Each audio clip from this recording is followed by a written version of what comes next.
Marilyn Brill? Happy New Year, too. I'm Marilyn Brill. I'm the membership chair. There are a couple items on the tables. One is postcard with the spring calendar of our forums, so please take one home, and if you need extras, I've got extras.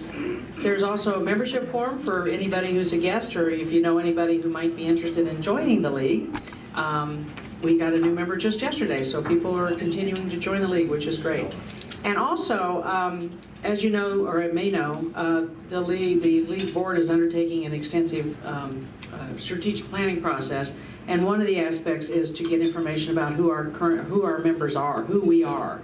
And so there's a survey on the table, just asking, and it's totally confidential. I will destroy these pages after I finish tabulating everything, but just get information about who you are. A lot of you have already, I've gotten 63 responses already, so I really appreciate those of you who have responded by email. But if you have not responded, please take this form and get it back to me. But if you have already responded, please don't take it, because we don't need to have duplication. So anyway, please respond if you haven't already. So thank you. And Janice? Well, I could stand up here and say Happy New Year also, but I'm not going to, because enough of 2019. We're ready to move on to 2020. Does anybody know what will be happening in 2020 that's important to all of us? Election. Oh, come on, help. Founding of the League of Women Voters. Yay, founding of the League of Women Voters 100 years ago. And of course, the passage of the 19th Amendment. Women got the right to vote. Right to vote, yes. Thank you, Marilyn. Okay, so all I want to say to you is we're starting to make plans. It's not too early to do that. I'm looking for ideas. If you have ideas for speakers, panelists, whatever. I have some people who have already signed on that are ready to go when we start meeting, and that will be a little while yet. But right now we're in the information and idea gathering phase. So please stop me, give me your idea, email me your idea. My name's Janice Biglow. I'm on the league list. So anyway, let me know. Thank you. Becky, did you want to say anything? Not really. All right. It is my pleasure to introduce our speaker for today, who is Fred Keller, who has been our representative since, I think, 2011. I looked up the legislative record today. He's already a co-sponsor of 4 bills which are pending before the state legislature. But I especially wanted to comment that we have this project where we take the freshman class at Lewisburg High School to the state capitol. And I went last year for the first time. And the amount of time that Fred and his administrative assistant, who has been ranked right there, spent with those students was just amazing. And it turned in from what could have just been a perfunctory trip with a nice picture on the steps in the rotunda to a really fantastic experience for those kids. And it was Fred's cooperation and his really working on this that made that possible. And the league really owes him a debt of gratitude for it. And now, Fred Keller.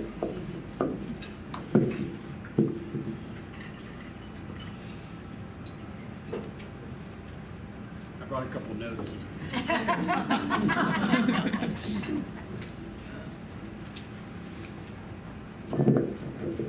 I didn't get asked if I wanted to speak. Somebody else had a choice, so I guess I do want to say, and before I begin, that I so much enjoy the opportunity to come out and spend time with the league, the members. It's really good for us to the education part too, and the kids down at the Mount Project, down at the Capitol. I will give a lot of credit to Ben, who makes sure things happen. gets everything lined up, but creates a lot more work for him that around that time. But we do a lot of those things, and I think as we get started, we'll get into some of those things that we do that maybe a lot of people don't see, that are so important in our communities, not just here in Union and Snyder counties, but also around the Commonwealth. And I do appreciate the fact that you're accommodating this House schedule and having the meeting today versus next week, because we are in session, and Governor Wolf will be sworn in for his second term next Tuesday. So we can all congratulate the governor on that after he has his swearing-in ceremony on Tuesday. A couple things, and I think it's a good segue into what we do. When people look at a state rep, and I know there's some new faces in the room here, so if I cover some things you already know, I apologize, but just like fill people in case they're not certain of everything that happens when we're looking at legislation or representing the people that we're elected to serve. And there's things that happen legislatively at the Capitol, legislation, bills, meetings, and all those kind of things that happen, and I'll get into that in a little while. But in our district office, there are many things that happen, and we talk about the MOUT project and having the students down there for the day and being able to talk about. And we not only do those kind of things like with the League of Women Voters, but FFA has a lot of parliamentary activities and so on. So there's a lot of youth and leadership organizations that we deal with several times a year in making sure people understand what we do and what happens. Just some of the things that happen in our office. We do casework, which is when somebody's having a problem with state government. We're more or less their contact to how they can get things done, whether it's DOT, they have a problem with their title or their driver's license or their car registration, birth certificates, unemployment compensation claims. So, we do a lot of things that are related to that, and having contacts, being able to help people navigate through state government. Now, the other side of that equation is, what do we do to make sure state government's easier to use?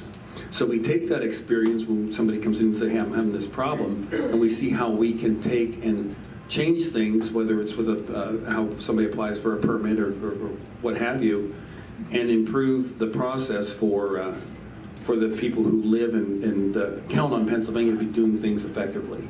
So that's some of what we do as far as with casework and how we can do that stuff. Then another thing we look at is that's where we get a lot of our ideas for legislation. It's not like Ben and I sit down in Mifflinburg and we just say, well, what things do we think we want to do? It's not up to us. We work for the people that live in Union and Snyder counties. So a lot of times people will come to me and they'll say, hey, did you think about this? And I said, well, let's have a discussion. We had a meeting yesterday with a gentleman, and we're working with the school districts and some people on putting together opioid sessions, not just for kids, but then later on in the evening the same day in areas of the district to bring up the awareness of it and things that we can be doing to work together. And the person we had with us yesterday actually gave us some ideas for pain management. He's a physician, and what we can do for coverage and insurance policies to make sure people have other alternatives that will be covered by their insurance for pain management so that they don't have to rely on chemicals and drugs to manage their pain. So a lot of things like that come up that we think about, whether it's that or somebody that is a doctor and they said, hey, if we had this way to get our license better or easier, and I know there was a thing that was unveiled for the state for people to apply for their licenses online and no longer have to do all the paperwork for that, as PennDOT has done a few years ago with car registrations. So those are the kind of things we're looking at to make sure that government is more responsive to its constituents or to the people that actually we work for. And then, of course, things we do to help our municipalities. Again, one thing that I look at is I'm not one here that I'm supposed to be telling everybody how to do things. I'm supposed to be here to be able to help. And a lot of our municipalities, we did some grant writing seminars because like Lewisburg and Selinsgrove and some of the larger areas have the ability to pay somebody to do some of that work. But some of our smaller municipalities or nonprofits don't have the ability to do that. So we actually partnered with Penn State and the extension, and they came out and did several grant writing seminars to introduce people how to do the paperwork, where to look for grants and those kind of things. And again, working on campaign committees for our nonprofits, because if we're going to make our communities better, we have to work with the people that live there on the organizations that they work on to help support those organizations. Maryland Conservancy is one that I think does a lot of good work. I know we've worked on some grant opportunities there. There's a recreation authority in Snyder County that helped Penn Township. We helped them with the grant for their all-inclusive playground, so that people that have disabilities have the ability to go with their families and play at the playground, whether it's the adult that has the disability or the child. So these are all things that are really important in helping the quality of life in our communities. Again, we're going to be working on public seminars for opioids and so forth. Grant writing, we saw the need for that. We're going to do that again. And then again, partnering with organizations. And one thing that Ben's done a lot of work with is revitalization committees and communities. I know he's done a lot of work with McClure Borough and also some in Middleburg in helping some of our smaller municipalities with the organization and the carrying out of some of the projects. And also, Ben is part of the Union County Planning Commission, and we do a lot of work with the Scouts. And I don't know if anybody's aware of how strong the Scouting organization is in our community, both Girl Scouts and Boy Scouts. We've had many Girl Scout Gold Awards and Silver Awards, and a lot of Eagle Scout Awards in the Boy Scouts. And we get a lot of community service work from those projects, whether they're biking trails or there was one, we were at a board review on Sunday evening, and it was Gaga Ball, and it's a fella in Middleburg that did it, and I never heard of it before, but it's like dodgeball, and you have this, he constructed the pit, or I shouldn't say pit, but the area, or the arena or whatever, and it has dimensions, and it comes from Israel, and that's where he learned about it at a church function. So he did one for the kids over in Middleburg. So it was just sort of neat, a dog park, all kinds of good things where there's open space and place for people to get together and do activities. So those are some of the things that we participate in that you don't necessarily see, because I was talking here with Stacy a little bit regarding, her brother and I worked for the same company for a period of time, and it brought to mind something that we always used, a philosophy we used to have. And what we looked at is, we always said there's no I in team. You know, we're a team, and if we're a team, we shouldn't be striving to get recognition. We should be striving to make sure that we're all improving what we're doing for one another. So that's I've sort of carried that into what I look at and how we approach our team that works out of the Mifflinburg office and the Capitol, but how we work with the team of people in Union and Snyder counties to help accomplish things.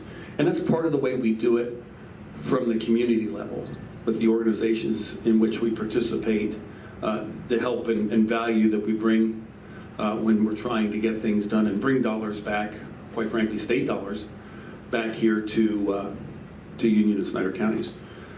You look at measurements, and I think it was mentioned that I had co-sponsored 4 bills so far.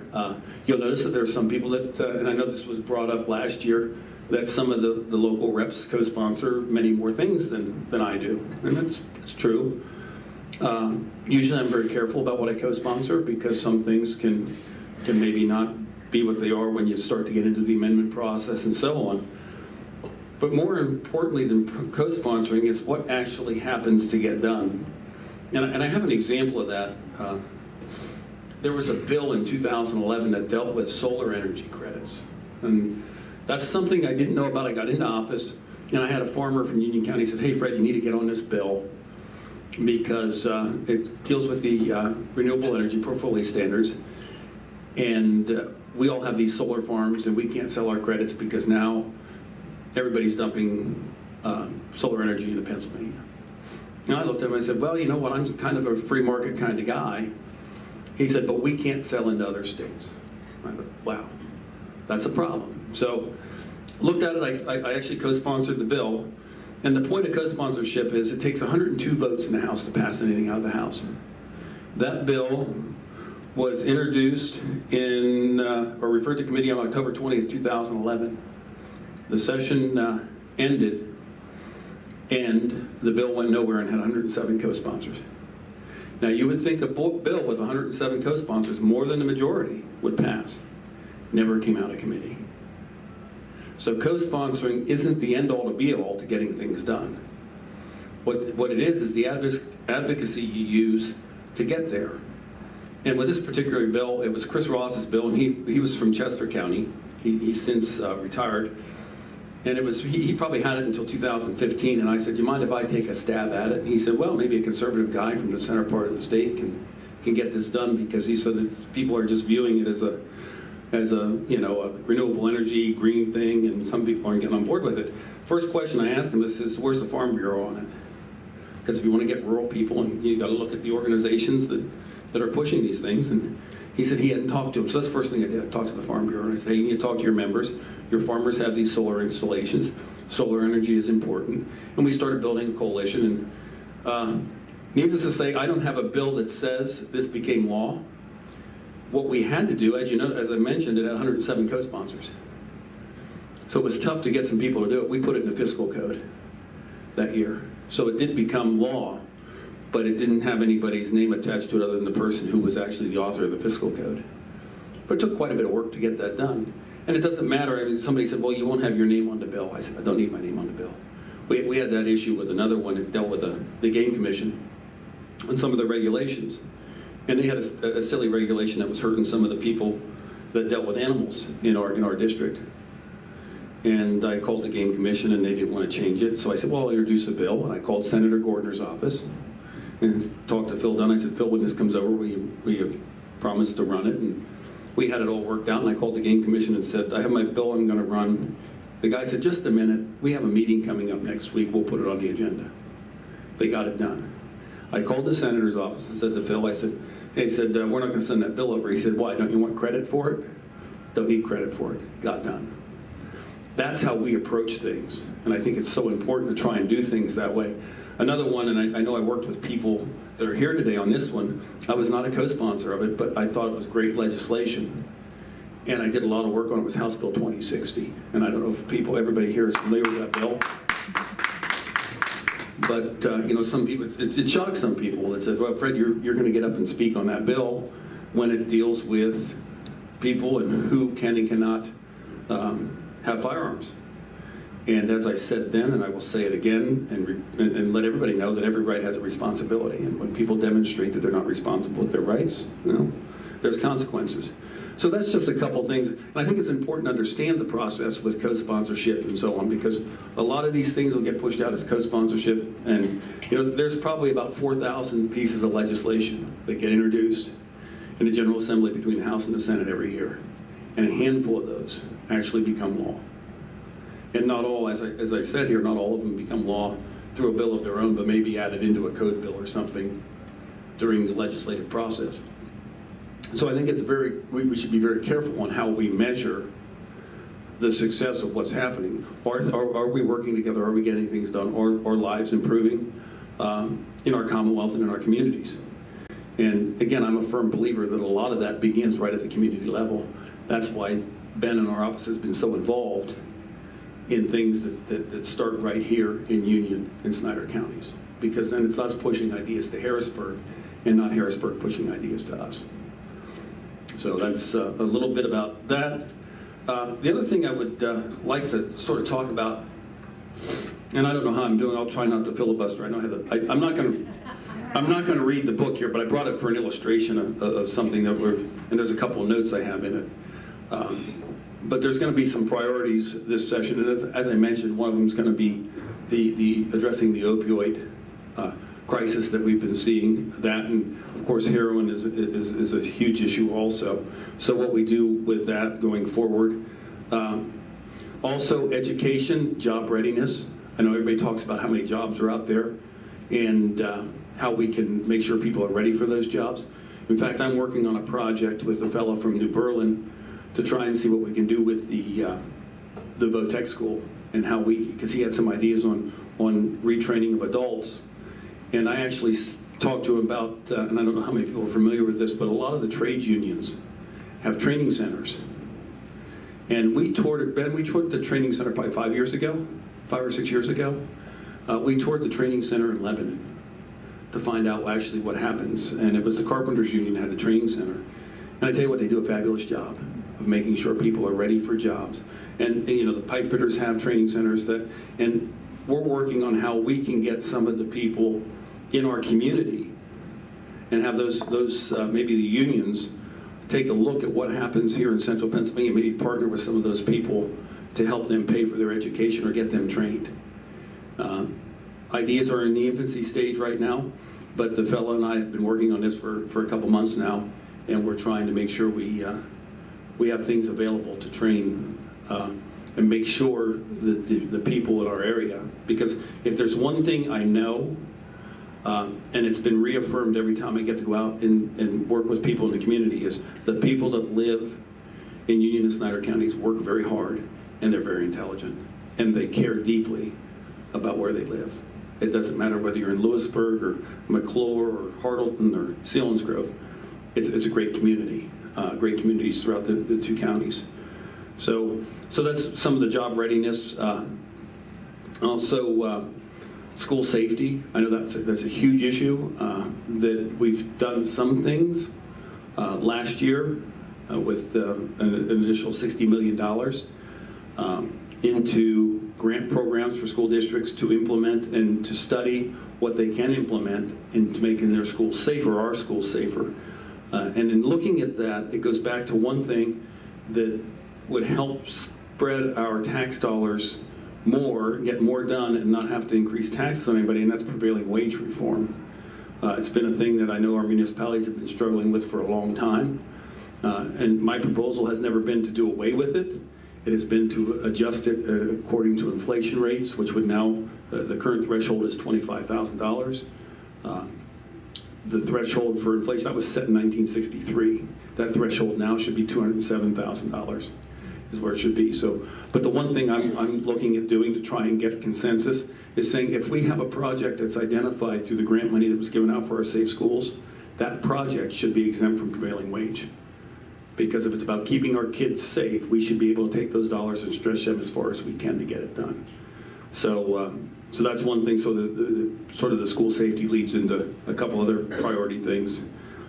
Also, on the health issues, as I mentioned, as far as the pain management ties in with the opioids, would be the ability to have insurance coverage for different kind or mandatory. You know, if you're selling insurance for health coverage, have them consider having the chiropractic and other things in there. Clean Indoor Air Act. I don't know how many people are familiar with the Clean Indoor Air Act, but that was passed in 2007, before I was in the General Assembly, and it dealt with places where people could smoke and could not smoke and so on. There are some loopholes in that. I've spoken with the members of the VFW and also some of the other private clubs who have smoking who would like that changed. So that is one of the bills that Matt Baker, who is from Tioga County, who is now working for the federal government in the Department of Health, he had the bill last session. I will be taking that bill up this session to try and improve the air quality for people that are in those, frequent those clubs for socialization or meals or what have you. Not only the people that go there, but maybe the people that work there too. Because a lot of people say, well, if they don't want to smoke, well, they probably just shouldn't go there. Well, okay, but there's people that work in those buildings too that maybe we need to think about. So, and it is a priority for some of the people that run those organizations. So those are a couple of the things that we'll see coming. Another thing we'll see will be probably, how many people have heard about property tax and all the things that are going on with that? Well, that will likely continue to be an issue. I have not been a supporter of the plans out there to eliminate school property tax. I know a lot of people say, well, you know, you have property tax and it's such a bad way to collect revenue and so forth, but they don't seem to mind it for the county or the municipality to collect revenue based on the value of your property. And the point I want to make with the group, and as we talk to people and have the discussion, that we put all the information on a table. And one of the issues with that is, here in central Pennsylvania, well, let me first back up and say our school districts get the bulk of their local revenue from property tax and earned income tax or some kind of tax on people's jobs. And here in Union and Snyder counties, we tax our income more heavily than most of the rest of the school districts in the state. The Midwest School District in Snyder County has the third highest earned income tax rate in the state. Number 4 is Selinsgrove. Number 5 is Mifflinburg, and tied for number 6 is Lewisburg. Lewisburg's 1.5% of everybody's income that works, it's earned income, goes to Lewisburg School District, and of course, Midwest is 1.8. That's on top of the local tax. So if your local tax is 0.5%, in Lewisburg it's 2%. That's going and getting divided 1.5 to the school district and half to the municipality. There are roughly 60 school districts, give or take a couple, that have 0 earned income tax. Most have 0.5 point. And we ran some analysis, and here's the thing that I'm really glad that we do, and I'm sort of proud of what we do. The research we do happens here in our office. It's not done by an organization like the Commonwealth Foundation or the Budget and Policy Center or even the caucus. In Ben, in addition to the things he does, he's very good putting together data. You know, when I request to see something some way, he can make sure he gets a pivot table, and we put together a calculator and spreadsheets so we can analyze a lot of data. And when we looked at this, a lot of our revenue would come out of here and go to like Berks County and Monroe County and Philadelphia County and Allegheny County. We took the median assessed value of a home in the Midwest School District, and when you multiplied it times the amount that some of the reps wanted to raise the personal income tax rate to get rid of that on the homesteads and farmsteads, they would pay an additional $1,490 if they earned the average per capita income a couple working. They would pay $1,490 to Harrisburg, and their property tax on a median assessed value in the Midwest School District is $1,425. So it's $60, a little more than $60 difference. That $60 isn't staying in Union and Snyder counties. It's going to another county. So the things that I had mentioned to people before we discuss anything on property tax is we look at the spending side of the equation, and we also make sure that the other school districts raise their earned income tax rates up to where ours are, so that they're not siphoning money out of our district to send it to other parts of the state. We want to look at doing those couple things first, giving them some relief on prevailing wage jobs and things they do for construction. You know, then we can talk about how we manage the property tax issue, but changing who pays the bill is not reform. A little story about Ben and some information. It was 2011 or 2012, and we were dealing with school district salary data because we were trying to figure some stuff out, and we wanted it for our school districts that we represent. And that was, at that point in time, it was all of Union County, so we still had Milton and Warrior Run in addition to Lewisburg, Mifflinburg, Midwest, and Selinsgrove. So we called the Department of Education and we said, could you send us the salary data for our school districts for the previous 10 years? They sent us the data for all 500 school districts in the Commonwealth. I'm convinced they did it for a reason. I'm convinced they did it because they didn't think we'd be able to do anything with it. Now here's what Ben has to live under then. I said, Ben, you know about pivot tables? He said, a little bit. I said, well, I know an expert that I worked with over at Conestoga. So I called my buddy and I said, Rick, can you help us out here with this and sort of fill in the holes where Ben needs a little bit of help? And Rick said, yeah. He said, I said, what can you do? He said, I can be there tonight at 5 o'clock. So I picked up the phone and called Ben. I said, you're staying to work late because Rick Saylor's coming down to help you out with the stuff. Rick told me, he said, in half an hour Ben had it. So there's the quality of guy we have working for us. And we have taken that information and we've been able to do it, and we have supplied that to other reps, Republican and Democrat, in both the House and the Senate, that we use to make decisions. So I guess I just looked at some of what we do because it's important that we rely on the information that's not biased, information that is truly comes from the government websites, government data, and that's sort of what I look at there. So property tax will come up. That's not that for me, that's not one at the top of my list. In fact, I've been working hard to make sure that we look at a few other things before we look at that. Not that there isn't people that are struggling to pay their property tax bills, but again, if we shift it to income and do nothing else, people are going to struggle to pay their income tax. So we really haven't solved anything. We've just moved the problem. One thing I wanted to do is talk about the budget. Somebody like that. It's always a fun time. It always is. And again, we do a lot of work. This isn't the entire budget from last year. This is just the human services part of it. So, and believe it or not, I won't say that I have the whole thing memorized, but when we have the hearings and stuff, we go through the entire book and to come up with questions. Whether it's help from Ben or some other people, we get through it. So I won't say I personally read every 100% of it, but I can find my way through the book. But I wanted to make mention because the governor does a mid-year budget briefing, and in the governor's budget briefing, our tax revenues have increased 2.2%, which sounds good. Consumer price index has gone up 2.2%. So before we start out of the gate, inflation has gone up as much as our tax revenue is, which you'd likely expect that. The other point I want to make to that is we got an economic brief that the appropriations chairman sends out, and it makes note of things, and it says we're $403.7 billion ahead of revenue estimate, or 2.7%. So everybody would think we're doing very well. 150 million of that is gaming revenue, which is booked to come in later in the year.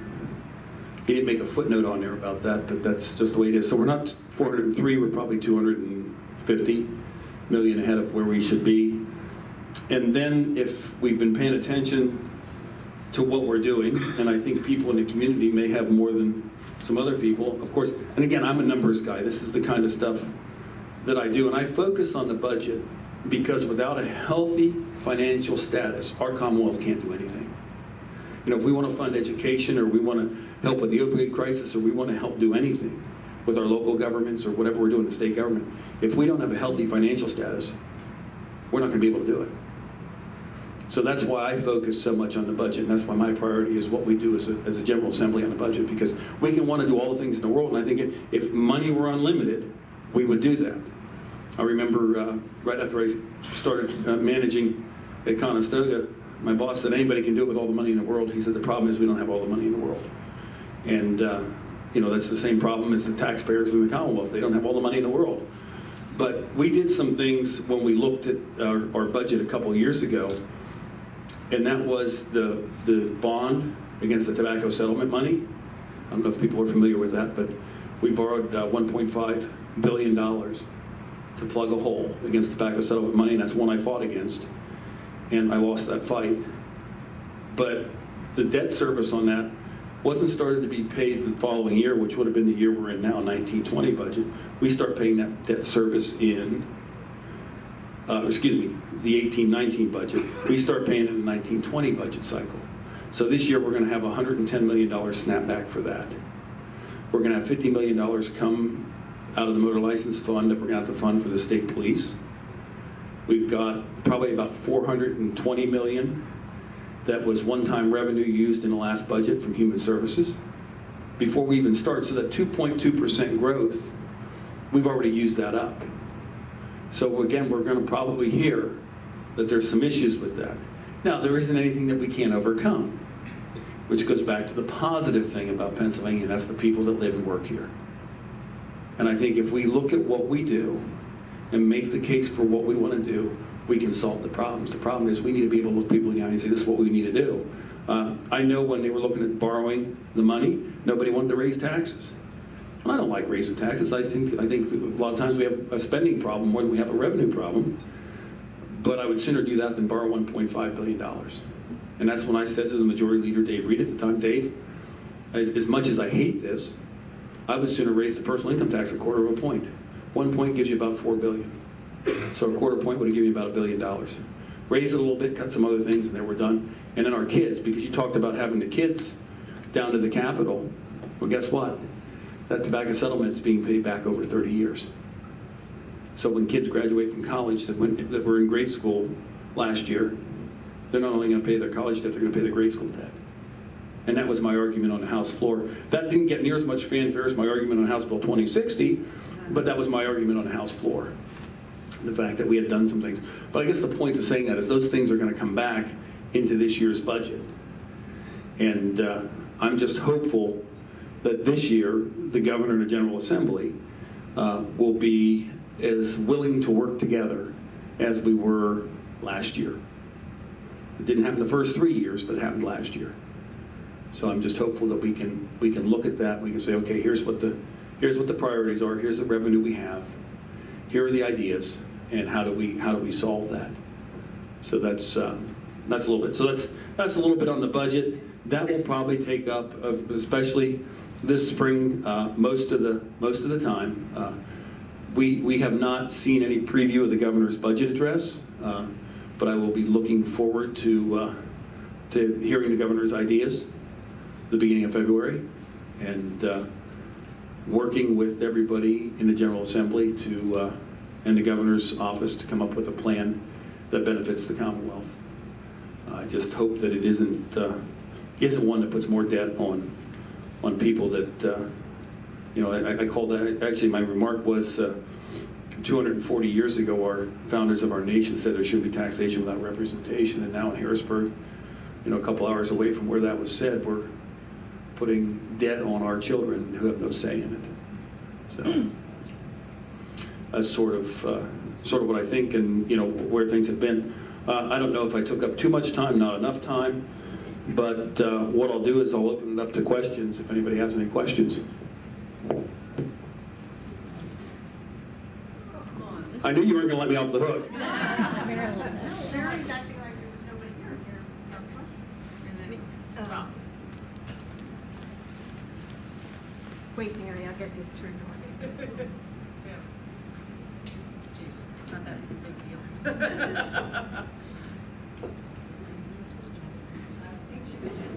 Okay, is this on? Yes. Closer to my mouth. Anyway, I just was curious about some of the legislative ideas about dealing with the opioid crisis.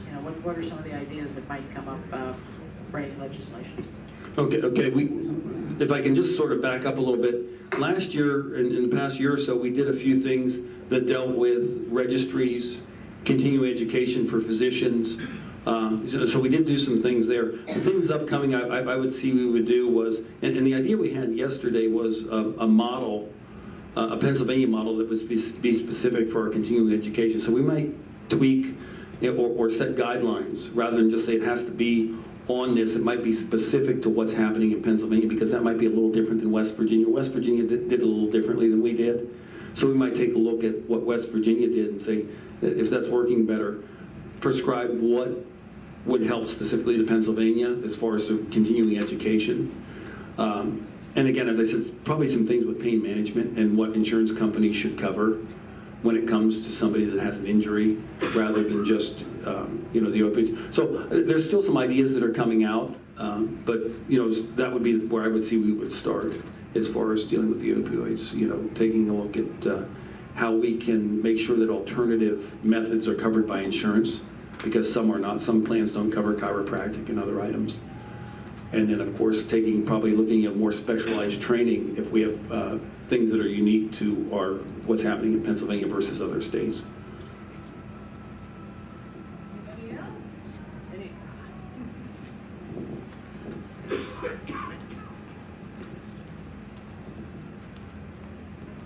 Two things, Fred.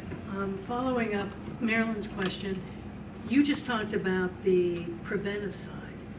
What about those that are addicted? Are you seeing some programs coming through, probably at the state level?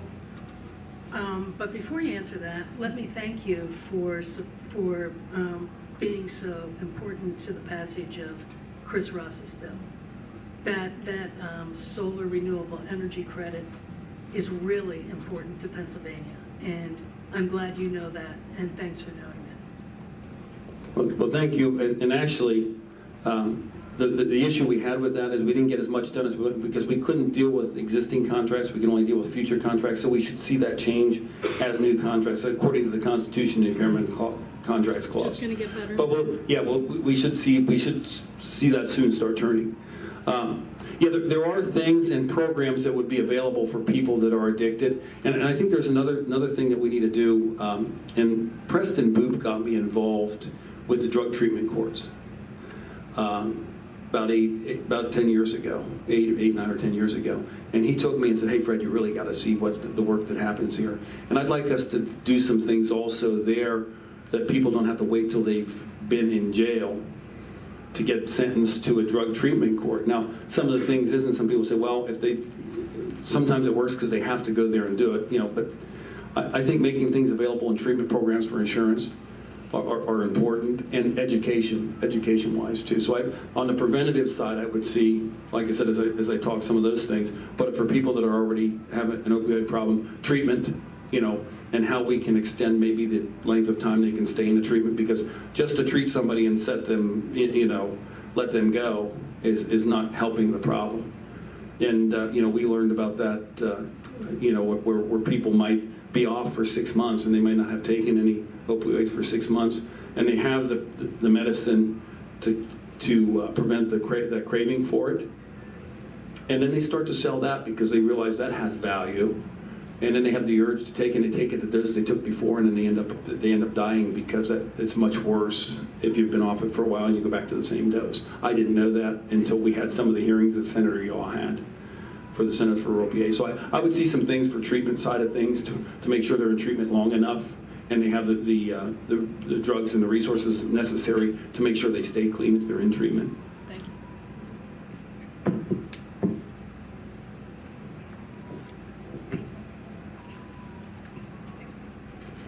Fred, I have a question for you and also for Ben. Am I allowed to ask Ben questions? As Marilyn alluded, we are in the midst of a strategic planning exercise that the board is committed itself to, and that includes a number of research areas, one of which is our external stakeholders. And we would view you and Ben as being key stakeholders for the League of Women Voters in the Lewisburg area.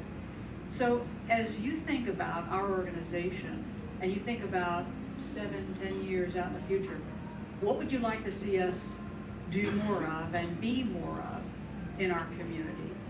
And do you have a piece of constructive criticism that you would offer us in terms of where we should be going in the future? Do I go first, Ben? Yeah, I'm going to take some time to think on that one. You know what he just said there? He just said Fred doesn't take time to think before he talks. That's just what he said. I'm going to take some time to think on that one. To be fair, you're the one that asked to go first. You just said, can I go first? You were supposed to say, no, I'd like to take that first, Fred. No, actually, I do want to say this, and being, the 2020 will be the 100-year anniversary, the education part to me is so important.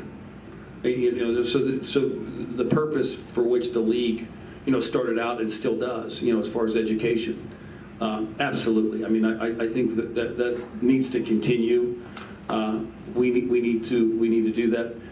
The one thing that I will say, okay, so continue that, and reach out into the communities. What you're doing with the Mount Project's great. I mean, I think that's really good.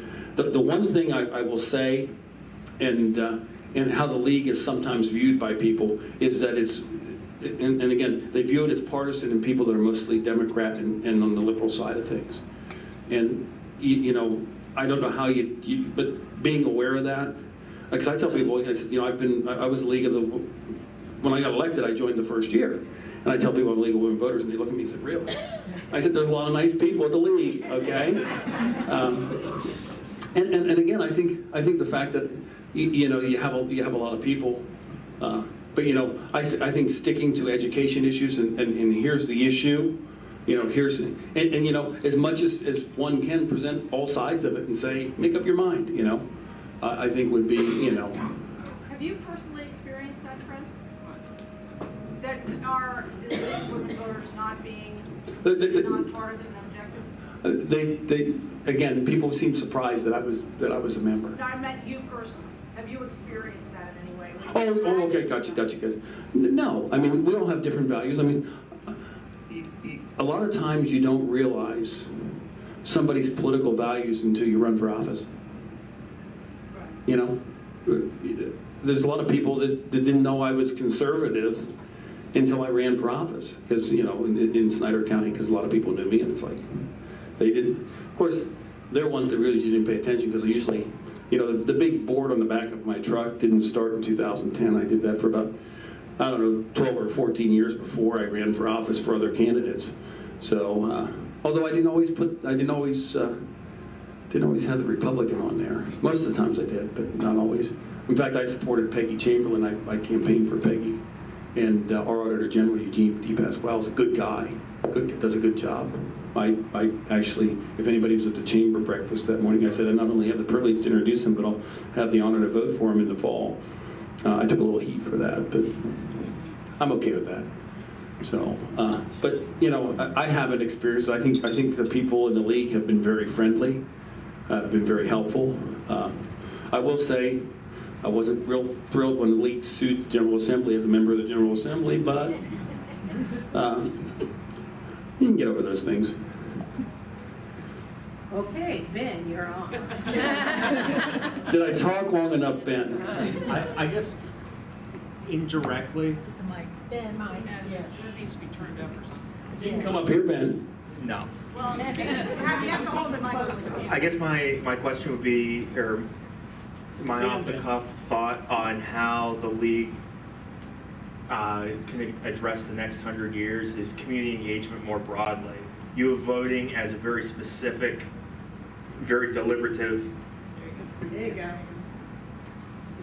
part of that, but more broadly, what is community engagement and how do you foster that? I think that it's not really written into the league's objectives and strategic plan now per se, but to step back and look more broadly at what we can do as a community to get more people engaged. Lewisburg, you have a very unique community here because there is a certain level of a transient population, specifically with Bucknell, with professors and Geisinger doctors, EVAN doctors coming in and out. How do you get them to feel that they are a part of the community? How do you get them not only to have that feeling, but then to take ownership and buy in and pay back to what, to be part of the community in more ways than one? So that would be my off-the-cuff thought, and the strategic plan going forward is fostering community engagement and that sense of community. Thank you, Ben.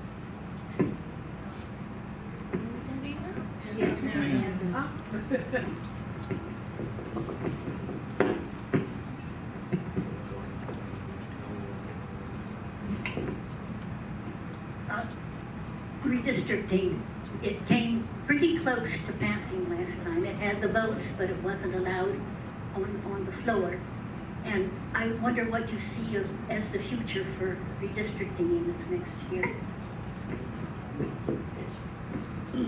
The redistricting, and just to go back a little bit on what the Constitution says on redistricting, it's very specific, the state Constitution, on the House and Senate districts, that it's a 5-member commission, majority and minority leader of both the House and the Senate, and then a 5th member that they agree on. If they don't, the Supreme Court then puts the 5th member on that. And there's several other states that have commissions for the congressional districts too. Our Constitution is pretty silent on that at the state level, and of course the federal level doesn't say a whole lot about it either. So the thought was last time, of course, that we could pass a bill that sort of prescribe how this happens, and the issues. And I wasn't privy to the vote totals that said we had enough votes or didn't have enough votes. So the whip's office would have had that. I know there were some amendments from the speaker, which I thought his amendment was worth looking at as a compromise, which would have had the governor and the majority leader, or the majority and minority party putting together a commission. Some of the things, I think it'll be a discussion. What it will look like, I'm not sure. I actually threw out an idea that I thought was it didn't come from me, it came from somebody here in Union County. It said, hey Fred, county commissioners generally work together pretty well. They're not partisan, they do things. Because taking a citizens commission, and I think the speaker's amendment actually said that you had to be registered to vote for like 3 years prior, and put some qualifiers in there so that you didn't have somebody that didn't have a stake in the community. Well, you could see that the county commissioner would, because they got elected to office. But one, they're not partisan so much, as even people. I mean, you're saying taking the politics out of it. The politics when you're registered to a party out in the street are probably just as partisan as they are when you're in the Capitol Dome. In fact, a lot of times when the kids come down for the FFA and some of the younger kids, I say, how many people think Republicans and Democrats don't get along? And I usually get about 40% of the crowd to raise their hand. And I said, that is not true. We get along very well. In fact, I get along with some Democrats better than I get along with some Republicans. So that being said, I think the commissioners, having a group of county commissioners to do it from the majority and minority parties, and then, if you can't get any independents in the commissioners, then you sort of, it is what, if you have an independent or whatever, maybe they get on it by virtue they're independent. But the other thing with the county commissioners are they understand the unique things about specific areas of the state that maybe somebody that if they called in my son and said you're going to be on this commission, that he may not understand. So I think there's some value to looking at making sure whatever we do with the commission, we don't make things worse than people already perceive them to be. And I think having the county commissioners do it takes it out of the General Assembly if you're looking for a compromise in how we do things. So I think there's some ideas. I think it'll be discussed. What the final product is or would be, not sure. But I'm open to having the discussion on what we do and how we head forward with it. I'm just concerned because I see people that, and I have very good friends, and I'll say to Marilyn, we both have a mutual friend who's a Republican and can't stand the president, and she's smiling, so I look at that and I think you have people not getting along, and I know people have unfriended friends and family members on Facebook because of politics. And so having it be in just as registered voters versus the Capitol, I don't think you take the politics out of it, having said that. So I'm thinking, what's a compromise? Maybe a group of county commissioners and somehow they're selected by either the legislature or the governor or the Supreme Court. Let's take a look at it.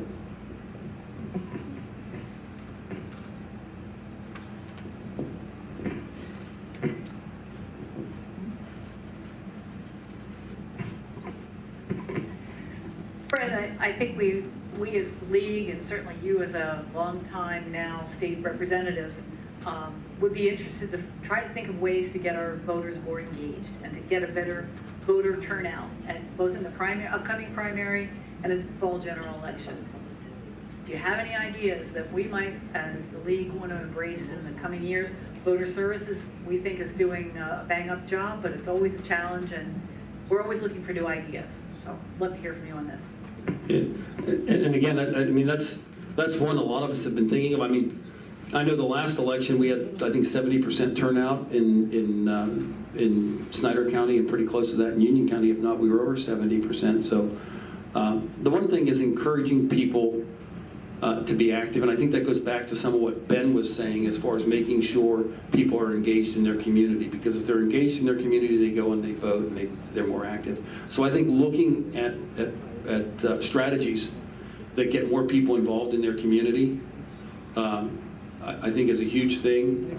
Candidates, making sure people understand how to run for office. I think a big thing that we can all do as members of the community and us as public servants is be careful how we talk to one another, because if somebody's elected to office and a group of people gangs up on them or bashes them or trashes them, they're not going to, why do I want to put up with that?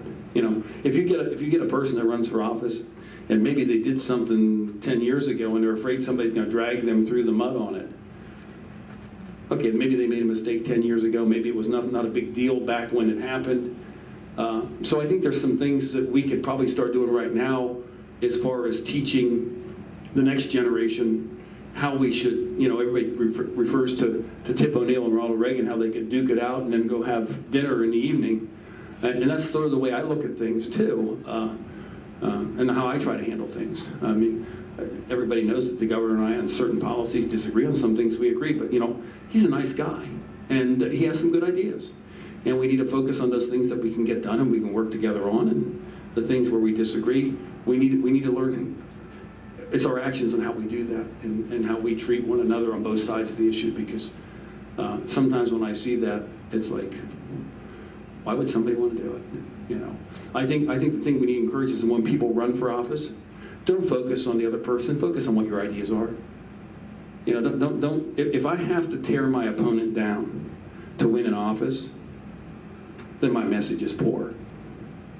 And I think that's the thing that we need to really look at when we're in our community. So I think that's where we start. Maybe that's some of the things we do. It might be an idea when we do some of our campaign or our election training, that we stress with people that how we how we look at that. So I guess that's probably the long way around the barn. Some things just off the top of my head though, if somebody's running for, because I've had people say, Fred, oh my gosh, I would never want to do your job. Goodness gracious, you get picked on all the time and everything. I said, no, I don't. See what people think I do. And I tell them, I said, that's farther from me. I have people that disagree with me, and we can have a conversation and discussion, but I very rarely run into people that are not polite. And most all the time, people are respectful and polite, and we can have a good conversation and talk about ideas. But we got to get over that perception of, this is what's going to happen if they're going to drag your whole past through the mud. So.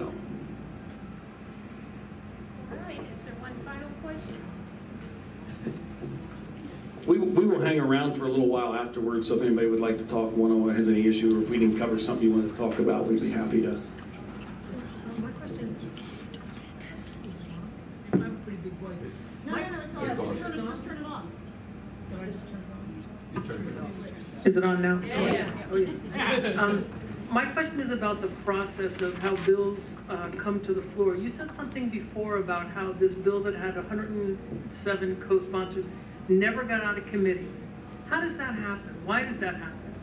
Because some people will co-sponsor a bill and then they go over to leadership and say, don't run it. That way they can go back and say, that's important to me. Look, I co-sponsored it. You don't think that happens? That happens more than, and again, I'm not picking on anybody, but if I'm going to co-sponsor something, I'm not going to go tell leadership not to run it, but that happens. Why does the leadership have the option to not bring a bill? But that's not the leadership. That's not, you're not hearing what I'm saying. That's not the leadership.